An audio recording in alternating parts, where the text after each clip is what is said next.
এটা রুই মাছ আছে, একদম ফ্রেশ টাটকা মাছ। তো ঝোল করব। এখানে আছে ফুলকপি, আলু, এখানে আছে 1 চামচ জিরের গুঁড়ো, ধনের গুঁড়ো, টমেটো, কাঁচা লঙ্কা। এখানে কড়াই বসিয়ে দিয়েছি, তেল দিয়ে দিচ্ছি, একটু নুন দিয়ে দিচ্ছি।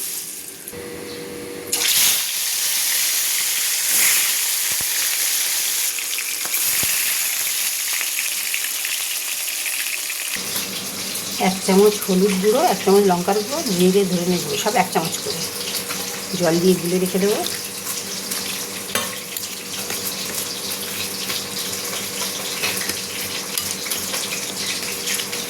জলে গুলে রেখে দিলাম। মশলাটা ততক্ষণ ভিজে যাক। মাছ ভাজা হয়ে যাচ্ছে।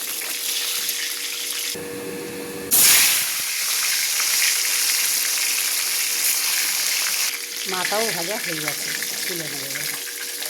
মাঝে ভাজা তেলে জিরে দিয়ে দেবো,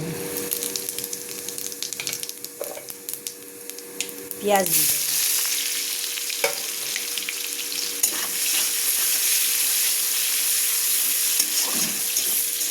জিরেটা ভালো গন্ধ বেরিয়েছে।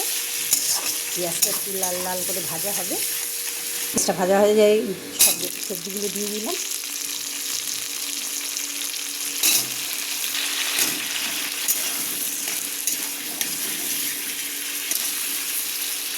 এই যে মশলাটা গুলে রেখেছিলাম, জিরে, ধনে, লঙ্কার গুঁড়ো, হলুদ গুঁড়ো, ওটাই দিয়ে দিলাম।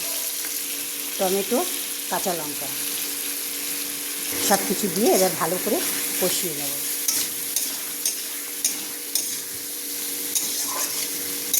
জ্যান্ত মাছের ঝোল খেতে খুব ভালো লাগে বন্ধুরা, এরকম করে খেয়ে দেখবে।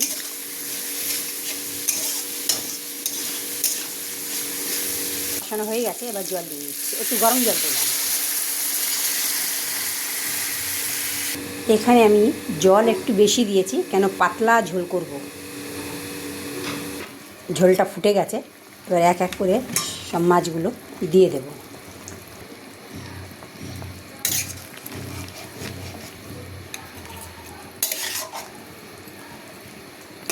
নুনটা দেখে দিতে হবে বন্ধুরা, কেন আমি মাছেও নুন আছে আর ভাজার সময়ও দিয়েছিলাম। একটু টেস্ট করব, তারপরে যদি লাগে দেব।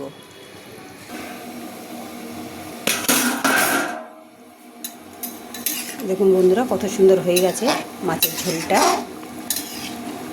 আমি এতটাই ঝোলটা ধনেপাতা দিয়ে দিলাম। বন্ধুরা, মাছের ঝোল হয়ে গেছে। যদি আপনাদের ভিডিওটা ভালো লেগে থাকে, লাইক, শেয়ার, কমেন্ট করবেন আর আমার পাশে থাকবেন। ভিডিওটা দেখার জন্য ধন্যবাদ। আমি আর সার্ভ করে দেখালাম না।